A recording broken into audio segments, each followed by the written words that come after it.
Pense por um instante, feche os olhos. Imagine uma cena romântica. Um casal apaixonado sob a luz da lua. Ela, uma donzela pálida e frágil. Ele, um herói disposto a morrer por seu amor. Bonito, não é? Essa era a fotografia do romantismo. Uma fuga da realidade. Um mundo de sonhos, suspiros e ideais grandiosos. Mas o mundo real, lá fora, não era nada disso. A realidade batia à porta. E batia com força. De repente, aquela cena idealizada parecia falsa, quase ingênua. O mundo estava mudando rápido demais para continuar sonhando. A literatura precisava acordar. E acordou com um estrondo. O século XIX foi uma verdadeira avalanche. Uma revolução. Não apenas uma, mas várias. A Revolução Industrial transformava a paisagem. Cidades inchavam, chaminés cuspiam fumaça, e multidões se acotovelavam em cortiços. O campo perdia seu encanto bucólico, tornando-se apenas um lugar de onde se fugia. Ao mesmo tempo, a ciência avançava a passos largos. Charles Darwin publicava A Origem das Espécies, sugerindo que não éramos anjos caídos, mas animais que evoluíram. Auguste Comte propunha o positivismo, uma fé na ciência e na razão. O mundo não era mais movido por Deus ou pelo destino, mas por leis observáveis, mensuráveis. A realidade se impunha. Diante de tanta transformação, como a arte poderia continuar de olhos fechados? O romantismo, com seus heróis impossíveis e suas mocinhas etéreas, começou a soar como uma canção fora de tom. A sociedade não queria mais fugir da realidade, ela queria entendê-la. Queria se ver no espelho, com todas as suas rugas, cicatrizes e imperfeições. A burguesia, agora no poder, estava mais interessada em seus próprios dramas. O casamento por interesse, a hipocrisia social, as ambições frustradas, o adultério nos salões elegantes. Era preciso uma nova lente. Uma lente que não embelezasse, que mostrasse a verdade nua e crua. E assim, o palco foi montado. O sentimentalismo romântico deu seu último suspiro. Em seu lugar, nasceram dois movimentos irmãos, mas rivais. Gêmeos que, embora parecidos, enxergavam o mundo de formas fundamentalmente diferentes. De um lado, o realismo, do outro, o naturalismo. A batalha pela alma da literatura estava prestes a começar. O duelo que nos definiria estava no ar. O realismo não chegou pedindo licença. Ele arrombou a porta dos salões literários. Sua proposta era simples, mas revolucionária. Objetividade. Chega de derramamentos sentimentais. Chega de heróis perfeitos. O escritor realista era como um fotógrafo, ou melhor, como um cirurgião.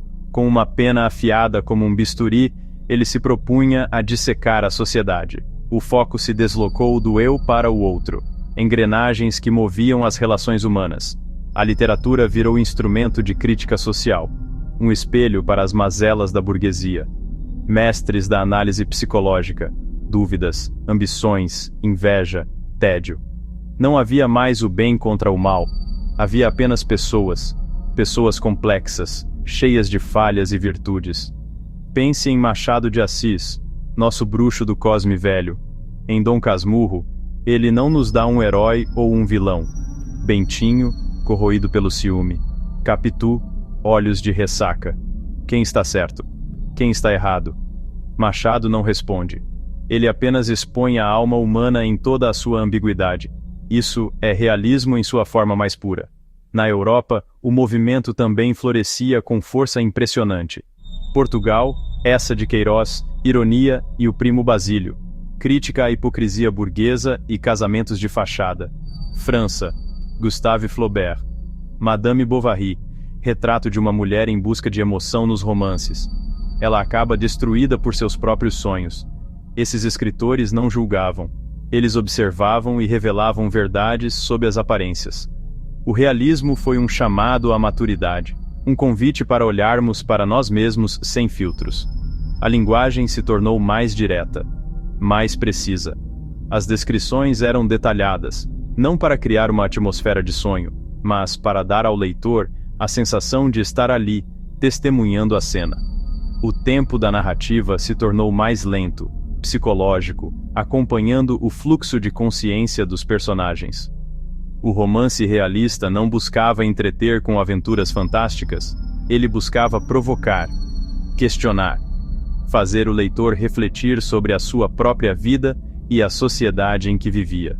Uma tarefa nada fácil, mas absolutamente necessária. Se o realismo foi um cirurgião, o naturalismo foi um cientista de laboratório.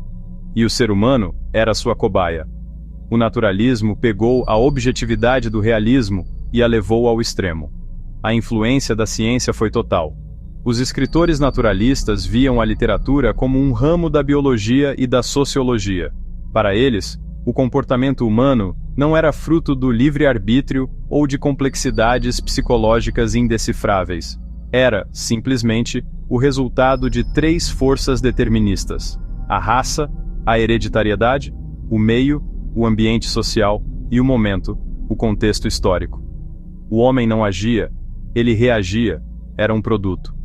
O grande nome por trás dessa revolução foi o francês Émile Zola. Ele defendia o romance experimental. A ideia era colocar um personagem com sua carga genética e seus instintos em uma situação social e observar, como um cientista, o resultado inevitável. Suas obras, como Germinal, que retrata a vida brutal dos mineiros, e A Besta Humana, sobre um homem dominado por um instinto assassino hereditário, são chocantes. Zola não tinha pudor. Ele mostrava a miséria, a violência, o alcoolismo, a degradação humana em seus detalhes mais sórdidos. Não para chocar por chocar, mas para provar sua tese científica. No Brasil, essa corrente encontrou seu maior representante em Aloísio Azevedo. Sua obra-prima, O Cortiço, é o grande laboratório do naturalismo brasileiro. O cortiço não é apenas um cenário, é um personagem, é o meio que esmaga, que corrompe, que transforma as pessoas. João Romão embrutecido pela ganância, Rita Baiana, a sensualidade e o instinto, o branqueamento e a degradação de Jerônimo, promiscuidade, sujeira, brigas, luta pela sobrevivência, com uma crueza que ainda hoje impressiona. Os personagens são movidos por fome, sexo, ambição. O naturalismo abraçou o feio, o patológico, o marginal. Então, vamos colocar os dois lados frente a frente. Realismo e naturalismo.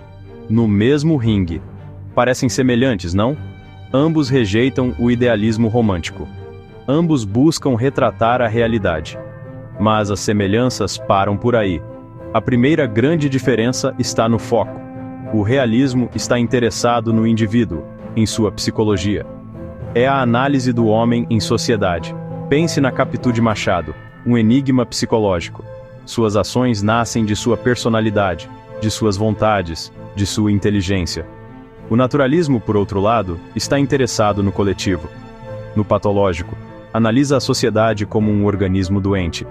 Seus personagens são tipos, exemplos de uma tese. O autor realista é um observador, um psicólogo, mantém distância, apresenta fatos e conflitos internos para que o leitor tire suas próprias conclusões. Narrativa mais aberta. Machado não disse Capitu traiu ou não. Dá os elementos e nos deixa com a dúvida. Já o autor naturalista é um cientista, um experimentador, com uma tese. O homem é determinado pelo meio, pela hereditariedade. Narrativa fechada, quase um relatório. Em O Cortiço, o destino está selado, não há escapatória. O meio vai vencer. O realismo prefere a burguesia urbana. Salões, casas de família, repartições, uma civilidade aparente. O naturalismo desce ao porão. Cortiços, zonas de miséria, luta brutal. Por fim, a concepção do ser humano os separa. Para o realismo, um ser complexo, com livre-arbítrio, ainda que influenciado, capaz de escolher, com dimensão psicológica e moral. Para o naturalismo, um animal, uma máquina. Reações a estímulos do meio, instintos e herança genética. Não há espaço para livre-arbítrio. Visão pessimista e determinista. Um é um retrato, o outro, um diagnóstico. O duelo entre realismo e naturalismo não teve um vencedor claro, e talvez esse seja o seu maior legado. Eles não se anularam. Pelo contrário, juntos, quebraram o espelho idealizado do romantismo em 1000 pedaços. E cada caco passou a refletir uma faceta diferente e mais complexa da realidade. Eles nos ensinaram a olhar o mundo com olhos mais críticos. Forçaram a literatura a encarar a vida urbana, as injustiças sociais, os labirintos da mente e a força dos nossos instintos. A literatura nunca mais foi a mesma. E nós, leitores, também não.